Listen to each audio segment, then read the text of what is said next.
अस्सलाम वालेकुम। मैं अमीरुन्निसा हूँ। मेरा ताल्लुक़ सिरात-ए-नात एसोसिएशन से है।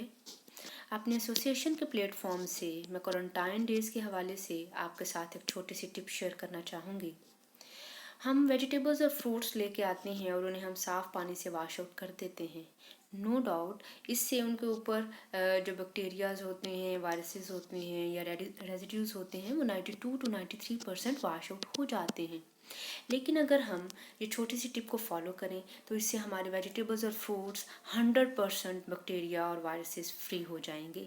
इसके लिए हमें करना ये है, एक बाउल में पानी लें और उसके अंदर 1 चम्मच मीठा सोडा डाल दें या जिसे हम खाने का सोडा कहते हैं वो डाल दें।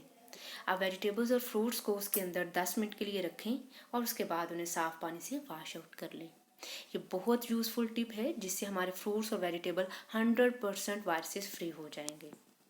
अल्लाह ताला हम सबका हामी नासिर हो और हमें इस मुज़ी मर्ज़ से महफूज रखे। पाकिस्तान जिंदाबाद। सिरात-ए-नात एसोसिएशन पाइंदा।